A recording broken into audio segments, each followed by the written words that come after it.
नमस्कार दोस्तों, मैं संजीत आज आपके सामने हाजिर हूं अपनी एक नई कविता लेकर कि बहु अगल नई नई बात गढ़दे देखे थे, फुकरपन में सब कस्या मियड़दे देखे थे।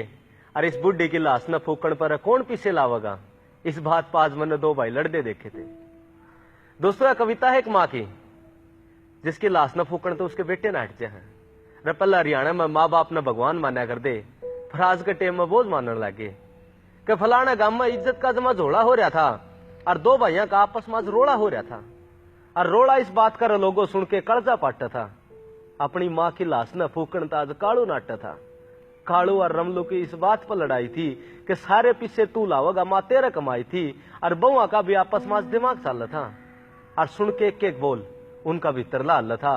और गांव राम भी ओडे आज इकट्ठा हो रहा था, कोई स्वाद लेता तो कोई बीच में बाता न बो रहा था। और जो जिंदगी ने जीण खातिर उस गल बहुत लड़ी थी, उस बतेरी की लाश आज बीच आंगण में पड़ी थी। तो सुनो रे लोगों, जो चाड़ा कुकर होया था और किस तरह बतेरी ने जिंदगी का हाथ धोया था। जो बालक बतेरी ने सारी रात अपनी छाती पर सुआए थे, लोगा का दिहाड़ी जाजा गुठे लाला ब्याए थे, उन बड़का ने सारा कर्जा मोड़ दिया और माँ होने का सारा गुरूर तोड़ दिया। रोड़ा बस छोटी सी बात न था लेके कि बूढ़ी गल्ला मैं न रहूं टपाइश ने किमें देके। छोरा बोलिया रीमा क्यों बेटे का घर न उजाड़ा है, मान ले मारे घर न क्यों बीच तो पाड़े है। उसने भी बड़े का नहीं राह कर दे, छोटे का चल जा, ठाकी खाटर को तुड़े रमलू का निरल जा। दीवार का कान लाए सारी बात रमलू सुना था और इस बला ने कुकर टाड़ू इसे विचार बुना था। रमा ने छोटा राख्या करदा कालू वो टेम गया।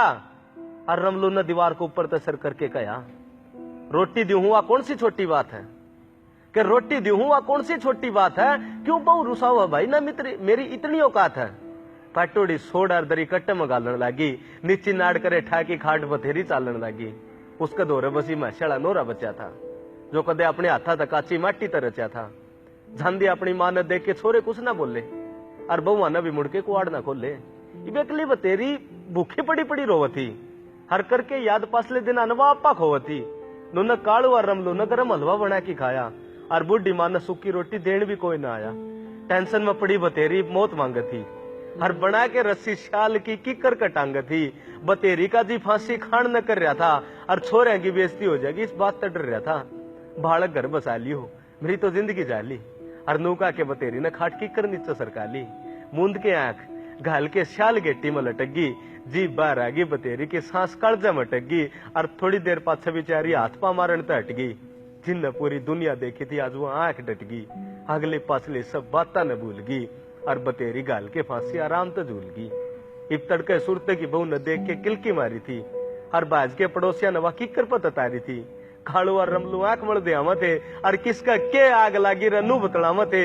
और अटाकी भीड़ जद माँ की लाश आंख्या देखी, हड़ भी उन दोनों ने दिखावा की रोटी सेकी।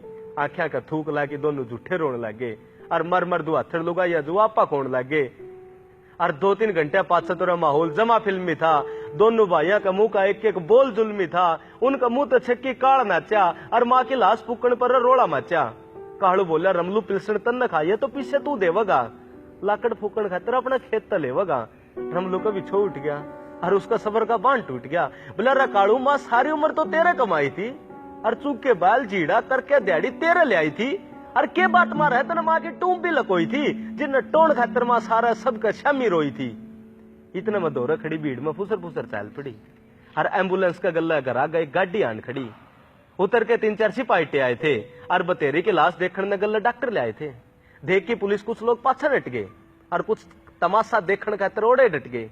दरोगा बोला ले चलो इस लाश का पोस्टमार्टम होगा और कुकर मरी क्या होया इस बात न टोगा। ये दोनों छोरिया की आंखें के तोते उठ गए और घाम के टोले में तो कई लोग अपने घर का मुड़ गए। इब कालू और रमलू ने वेरा ने क्या सेटिंग करी थी, डॉक्टर और पुलिस तो बचन खातर शायद उनकी गोज भरी थी। 2 दिन बीत गए, बतेरी की लाश उल्टी गांव में ना आई और ना किसी ने जिक्र करे ना अखबार में छपाई। इब सारा गांव तड़के तो सांस थी लाश की बाट देखा था। कालू और रमलू के रोड़ की बात से कथा। इब कई काम करने लगे, कई गृहस्थी में रुड़ गए। लोग लाश और बतेरी दोनों न भूल गए। एक दिन बैठे में छात पर सोचने लग रहा था, अपनी अंगलियां के नाखून नोचने लग रहा था। इतने में मेरी निगाह मारे बेटोड़ा कान पड़ी और रात के 8 बजे गोबर का तासड़ा लिए मेरी माँ खड़ी। मैं भाज के गया, री माँ रात का टेम तू गोबर ठा रही है, ये लाकड़ पुली इकट्ठे कर क्यों इतना तंग पा रही है? जो ही मेरी माँ ने गर्दन घुमाई थी, आंसुओं तो भरी उसकी आंख नजर आई थी। बोली रे बेटा, मरण तो पल मैं सारा जुगाड़ करूंगी, लाकड़ गोसे पुली सब इकट्ठे करके धरूंगी, और जब मैं मर जा मेरे गात का तमाशा ना बनाइयो रहा, और बिना रोड़ा करे मैंने फूकण जाइयो रहा। इतना कह के मेरी माँ रोन लगी और अपने आंसुओं तो मुंह न धोने लगी। देख के माँ के आंसू मेरी आंखें में पानी आया, और माँ ना रोवे मेरे मुंह तो इतना बोल लेकड़न पाया। मैं उन बातों ने भूल के बाहर आ गया था, और बड़ा हो की माँ का गला सह रह गया था। पर आज भी मेरे कई बताई बतेरी याद आ जाए। आंगन में पड़ी लाश और रोड़ा दिमाग में छा जाए। कई बार बैठा सोचूं कि गलती ताई बतेरी ना करी थी, क्यों छोड़े जाए में, और क्यों तकलीफ भरी थी। संजीत मांग मांग खा ले, सारा बुढ़ापा कल्ली सा जा, पर इसे से छोड़ा तो अच्छा माँ बिन औलाद रह जा, रईसे से छोड़ा तो अच्छा माँ बिन औलाद रह जा, रईसे से छोड़ा तो अच्छा माँ बिन औलाद रह जा।